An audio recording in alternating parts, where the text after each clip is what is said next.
What's up, guys? Instructor Smiley coming at you guys today with another review. We're going to go over trunk guns, right? Why have a trunk gun? This is a question that I've been asked so many times by different people. To be honest, your own justification for a trunk gun is your own, and that's it. But some of my justifications are as follows. Well, not every active shooter is running around with a pistol, right? Number one. Number two, a lot of active shooters are starting to get smarter. A lot of shooters in general that are trying to cause harm to you want to be smarter when they're doing it. So they're going to be wearing body armor, possibly. I don't want to deal with that. So I like to carry a trunk gun.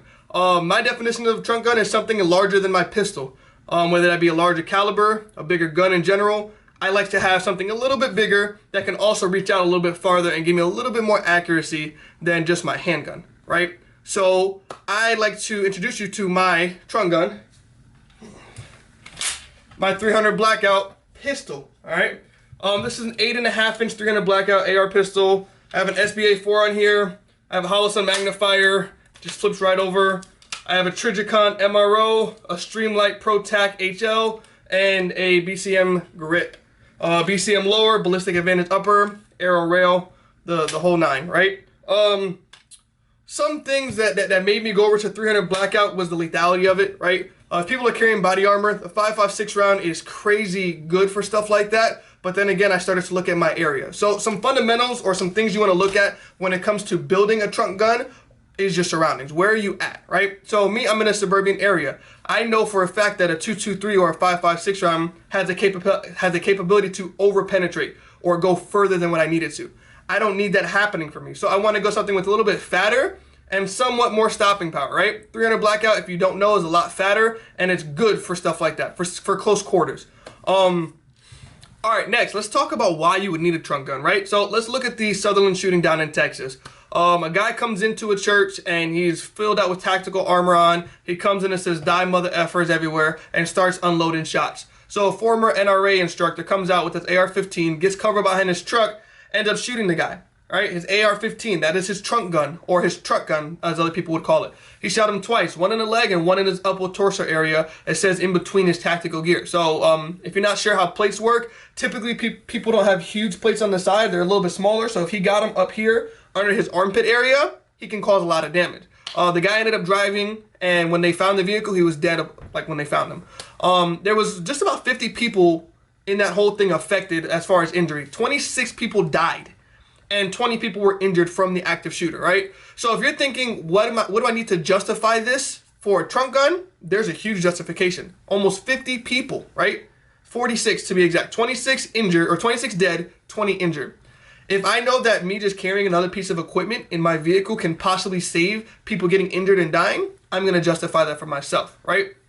So let's move on to the next topic, right? Let's say you go ahead, you find your caliber. Now you want to talk about being able to conceal it or having it in your vehicle. Depending on your state, I know some people just throw it in their trunks. I wouldn't suggest that. There's a bunch of stories of people going and stealing stuff out of cars, popping a trunk, and what do I see? Oh, it's an AR-15. It's like looting a box in Call of Duty. You don't want to leave that in there. So myself, I have mine concealed in a book bag, right? So I'm going to show you guys a video real quick of the bag and how I deploy it.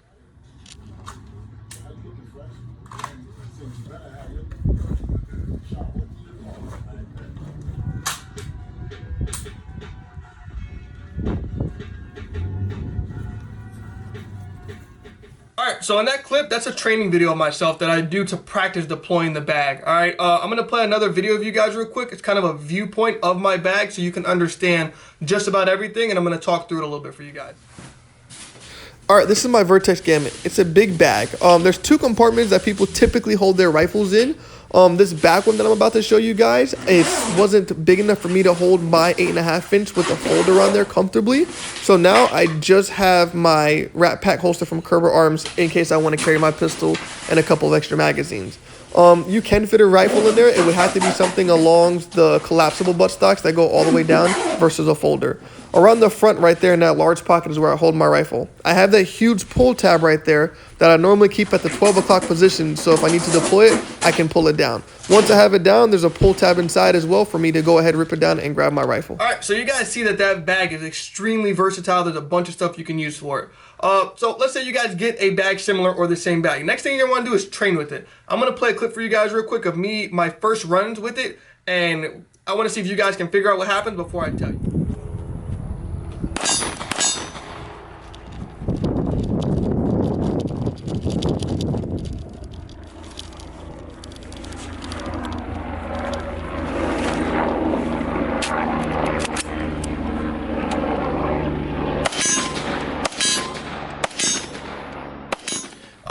So in that video, you notice I draw my pistol out, take 2 shots of steel, turn around, and immediately run back to some coverage. So these bags, being so versatile, have slots for you to hold body armor. I have 2 soft plates in my bag just in case the person I'm shooting at decides to start shooting back at me while I'm trying to get to cover or some type of concealment so I can deploy my bag gun. So that just makes me a little bit more comfortable while running away from my target after shooting them twice. Because just because you shoot somebody twice does not mean they're going to go straight down, all right? You got to keep that in mind.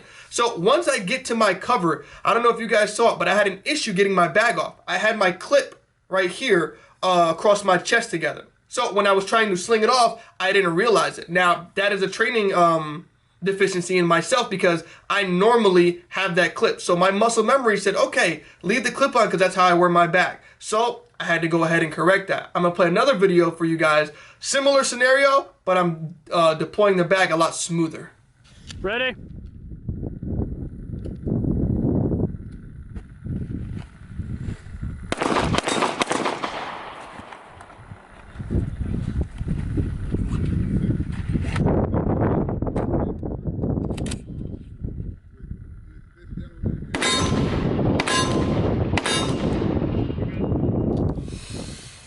Alright, so in that video right there, you guys see similar scenario, but I have a wall simulating a building. So I take my pistol out, do 2 shots, again, run straight back to cover if I have cover near me, alright? You guys need to get into the habit of trying to be aware of your surroundings to know if you have cover, because if not, you have to treat the situation different. Instead of running back to cover, you might have to fight forward or fight into a position to where you can eliminate that threat without him shooting back to you. But I'm running the scenario as if this person has a long gun or a bigger caliber gun that can reach out and hit me from a lot further. So I run back to cover. Once I get into cover, my bag comes off so much more smoother without the clip. Once it comes off, I pull my tab down, grab my gun, throw it out, and I get ready to shoot. Now, I'm a right-handed shooter. When I went back to the cover, because I'm running and gunning, I'm trying to push myself, I went to the opposite end, right? I ran to the left side, meaning I had to shoot with my left hand. So this is a good training for you because if you're not shooting with your opposite hand, your non-dominant hand, you're going to have those problems when it's time to go ahead and use it in a real scenario.